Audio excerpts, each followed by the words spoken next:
Hi, everyone. As John mentioned, I'm DHing for Chris Harrison, who's Epsilon's CTO. You can maybe think of me as the liberal arts version of Chris Harrison. And as was just alluded to, it's not sexy anymore, as I just learned this morning. But who else knows the foreign minister of the Austro-Hungarian Empire in the first half of the 19th century? Nobody. So liberal arts still has some value. I have the enviable position of going before lunch, but thanks to a lot of consistency in the speeches so far this morning, I can maybe get us to lunch before our stomachs start growling. There was so much consistency, in fact, that Bruce thought that he could present our material as part of his presentation. And you've heard some of those themes consistently throughout the morning. What I wanted to talk about was how data, which we've been hearing a lot about, drives multi-channel marketing. First, I wanted to give you a little bit of background about Epsilon. It's a global company.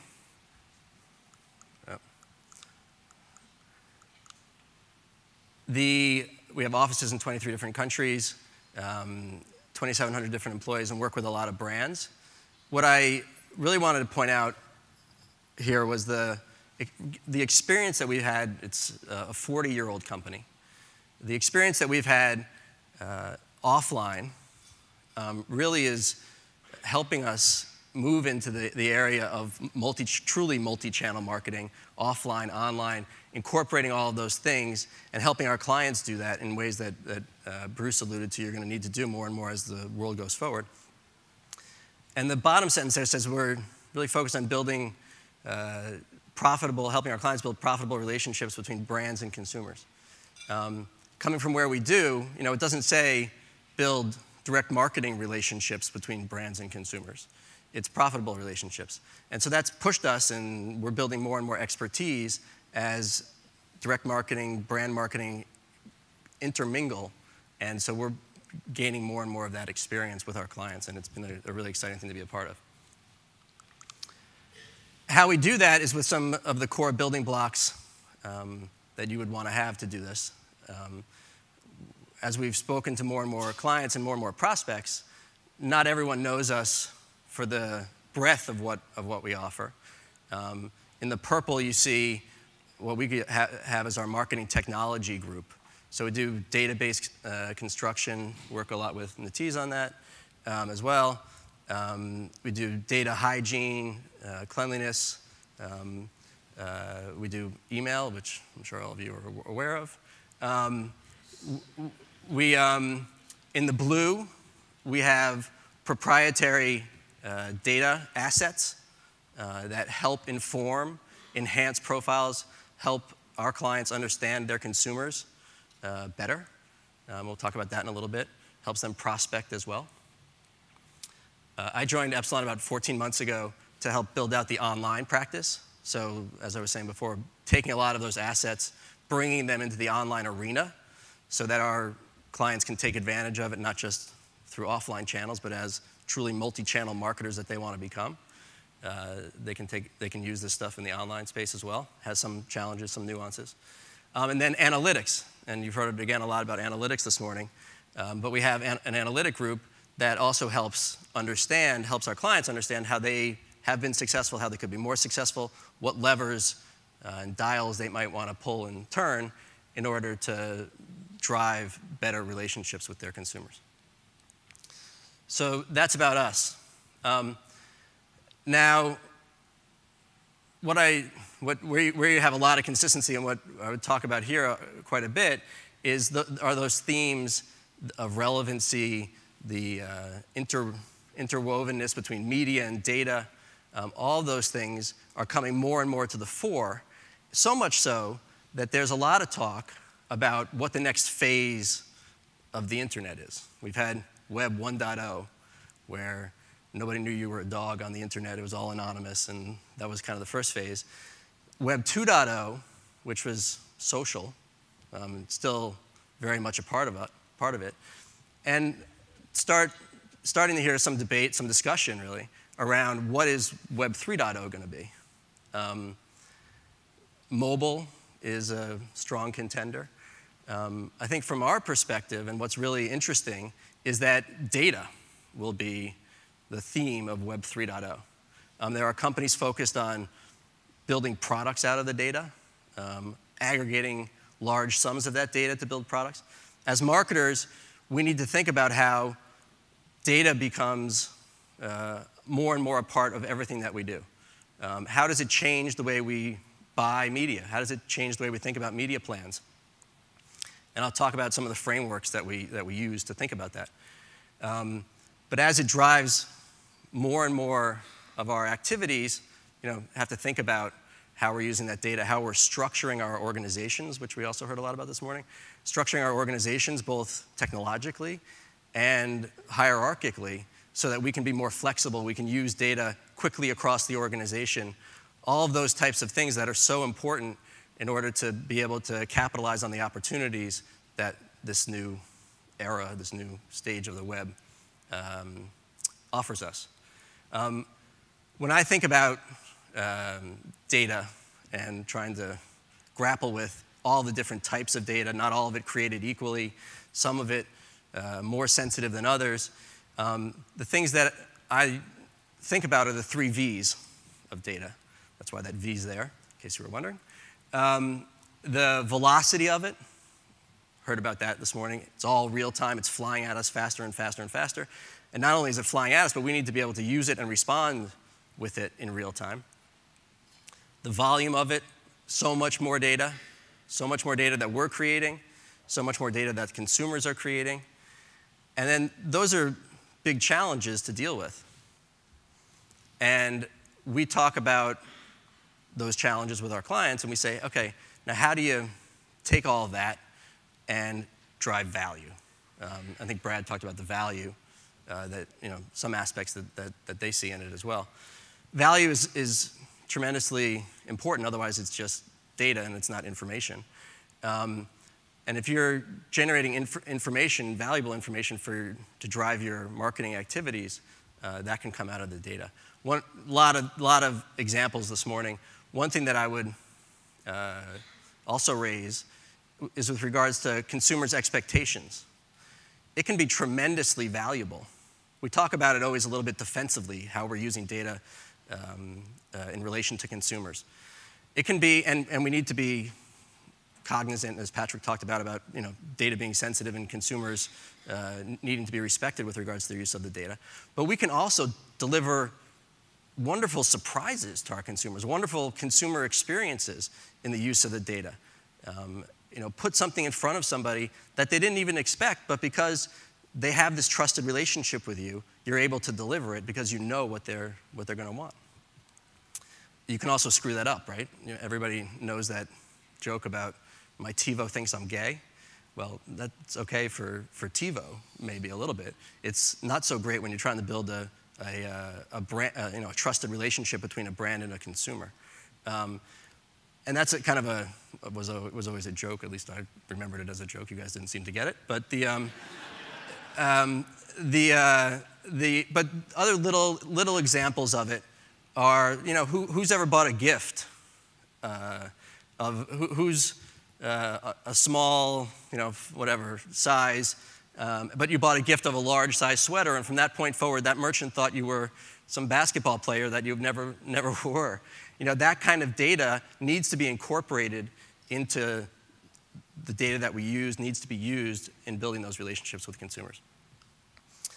So I wanted to take you through some of the ways that we think about this and ways that we make recommendations to our clients on this front. First of all, I think Bruce alluded to this again this morning. Given our background, we deal with a lot of personal data, name, address, email address. That's usually a great place to be. Owning an email business is a very interesting place to be most weeks because it's a great bridge from the offline world to the online world. It is really the critical bridge for clients to be integrating, synchronizing across channels. And we talk to our customers and we say, hey, the best data that you could have is your own data. Start with what you know. You know your best customers, and you know what drives them, what different segments there are within your customer base, and that can be your starting point. And then you have different levels of relationships with other consumer groups. Some might be interactors, where they visited your site, and maybe they visited it twice, maybe they stopped in your store, maybe they called your call center. But you don't know them as well, but you can use some of those inputs, and starting with what you know, you can say, hey, this person that I don't know that well anymore, or yet, is a potentially great consumer of mine. And you can build outwards into the rings of kind of prospects that haven't interacted with you yet, but some might look alike your best customers. Some might be just pure prospects that you don't really know, but you're reaching out to them, and how you vary the messaging across these segments is also obviously very important.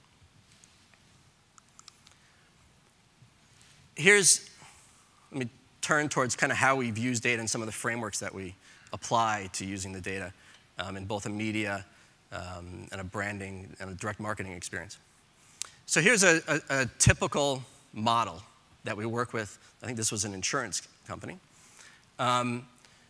Typical offline model where across the top, the A through L, are different credit segments. A being the best, you have the highest credit score. B, and so on down. Typically in the offline world, in the way that we worked with this client for years, they reached out, they prospected to those first three columns to drive acquisition for whatever insurance product they were selling. And it worked. It was a successful model, and they're always tweaking it and making some changes along the way, but pretty successful model for them in the offline space. We looked at that in the online space as we started to bring some of this data online for them, and we said, hey, we can apply an online transactor index, the 1 through 10, down the left-hand side. We can apply that information to that same successful offline model, but adjust it, and for the same media budget, we can start to say, hey, shift it a little bit, go down to D and E, which are still acceptable credit levels for them for this product that they're offering, but shift it because we can see who's going to be more likely to transact online, more likely to convert, which is what they were trying to do with this marketing campaign. So we shifted it and helped them bring the data online, but bring it with from a slightly different perspective to drive their marketing efforts.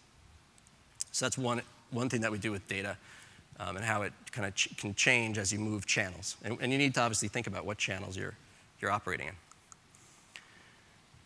This is more of a framework that we think about in the retail space. It's generic enough that you can think about it in other verticals as well. But if you think about interactors, remember from 2 slides ago, you have your best customers, but here's some interactors. Now, how am I going to use data to help engage with this population of interactors? Well, time, as we've also talked about this morning, is a very important variable here. And as time progresses, and you think about the path that consumer is on in his or her relationship with your company, the time as it elapses will change the messaging and change the data that you're going to use. If they have interacted with you very recently in the past 14 days, you're probably going to go back with that. I mean, this is what remarketing is all about, right? You go back with that same product, sometimes ad nauseum, the pants that followed you around the internet, right? Sometimes but you go back with very specific data. As that moves on and you haven't converted that person, you think about using data, and maybe you don't even need to store the data. We talked about how much data there is, but maybe you expire some data after the 14 days. You don't need the exact product SKU level data anymore. but you move and you start using product category stuff. And you start to try to talk to them with a little bit more context, maybe with a little less of a direct marketing voice, not driving them towards the immediate conversion that you thought they were going to do 14 days earlier, but a little bit more context, a little bit more of a brand message, some product reviews or some customer reviews, to kind of address what type of consumer is this. And Patrick had some great profiles. So kind of what kind of message, what kind of information do you have that you could talk to that consumer with, and how does that fit into the stage that they're at in their relationship with you? And then finally, it's more, if it's over 90 days, they're really no longer that engaged with you any longer. How can you try to drive trial, drive acquisition, some of the more standard kinds of marketing things, and use the data, the limited data that you have to try to do it. You can think about this on the, I forgot to say, obviously the size of the populations of those different buckets grows. And I'll talk about that in a second. Same thing here, the size of the population grows, but these are now buyers. And same types of thinking go into this methodology, where a recent buyer, you know what they just bought, maybe you're going to give them a very complementary product recommendation. A more historical buyer, here you have a relationship with that consumer, so instead of customer reviews, maybe you give them some of your own product recommendations. It changes a little bit, but the overall methodology is still there. And then you have a lapsed buyer, you're obviously going to try and reactivate. You have, as I said, different sizes of audiences across here as well. And then if you think about these two complementary pieces working together, you're obviously the end game. Everybody wants sales. Your end game is to drive interactors into becoming buyers. The other pieces of value here, however, are, if you move category prospects or historical interactors into recent interactors, that's a great move too, because it's cheaper for you to reach out and convert the people that are in the recent interactor bucket than any of the other buckets. It gets more and more expensive to reach out to those people, and your metrics have to improve all that much more. Same thing on the bottom scale. The last thing that I wanted to talk about was a case study, and we've had a terrific relationship with Hilton for a long time. We took a 360-degree view of a consumer for Hilton and turned it into a 365-day brand experience using data. There's a lot of data. We talked about volume. There's a lot of data that we manage for Hilton. 9 brands, 8.5 million members of the Hilton Honors program, which are across all those different partnerships and staying at all those different properties. Over 300 million awards, 12,000 active program bonuses, which drive 950 million real-time daily calculations with all the different rules and things that Hilton applies to this. There's 11 international call centers, hundreds of millions of monthly emails, driving tens of millions of monthly reservations. So we took all that and we said, wow, how do we generate some value out of this? I won't take you through every tiny piece, but there's a model here for Hilton called VAP, which is value, attrition, and potential. And so they measure every member of the Hilton Honors program according to these 2 axes. The left-hand one is stays in the prior year, and the top one is the stays in the last 12 months. And it's not just stays, but it's also the value of those stays. If you spent a lot of money at the hotel versus you spent no money at the hotel, that kind of shifts. And we put people into these different segments and help them understand which ones were the valuable consumers, members of the Hilton Honors program to focus on, and what messaging and what promotions and how to engage with those consumers they ought to put into place. So, and there were some that they shouldn't be dealing with anymore at all. like in the upper left. They're escorting them out of the program, no longer wanting to send monthly statements, that type of stuff. And then ones who were pretty consistent with a lot of stays over the course of 2 years, you're obviously wanting to retain them. Ones who had declined, you want to try to win them back, gain more market share with those members, and so on down the line. And this is a model that has obviously some degree of flexibility to it, and you need that flexibility. You need it more and more because of the velocity with which all of this data is flying at you. Across all those call centers, across all of those properties, you need to be interacting with your Hilton Honors members, in Hilton's case.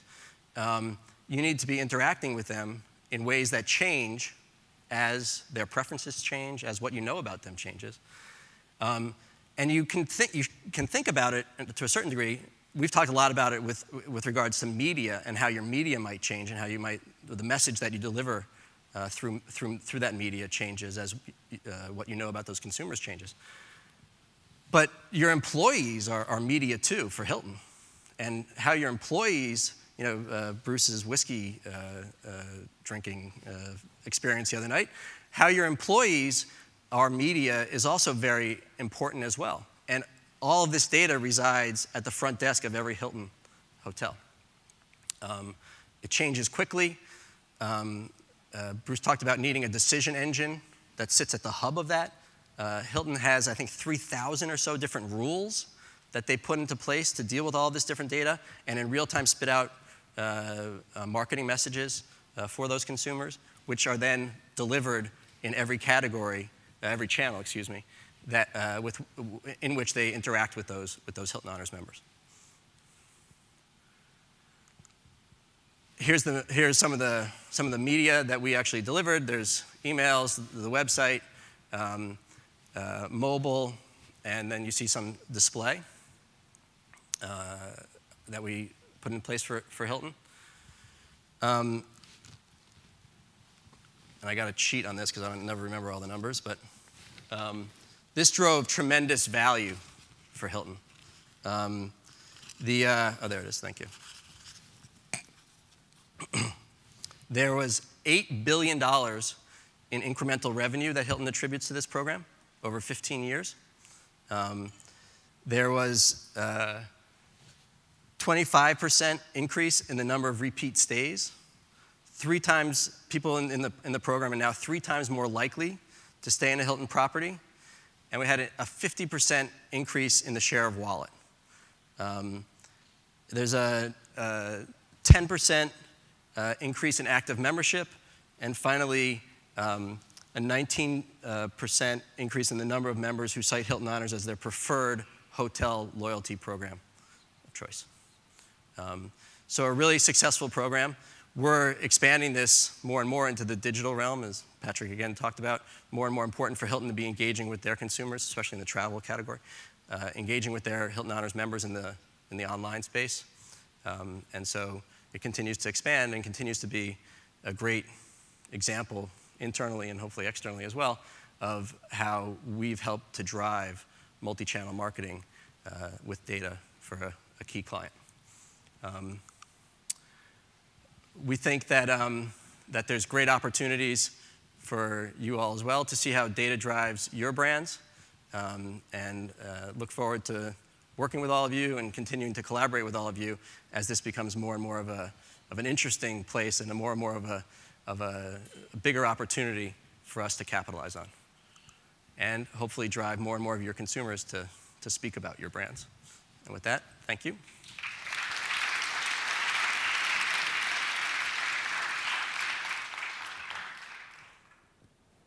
Questions? Oh, I left myself ask all the questions you want.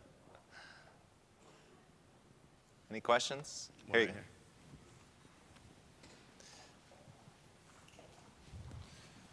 I'm Roxanne. I'm with Ogilvy. I was just curious to know what the decision engine was behind the real-time marketing in the Hilton case study. Yeah, it's ours. It's called Sonar. wasn't trying to turn it into a sales opportunity necessarily, but thanks for the question. It's called Sonar, and it is that real-time decision engine.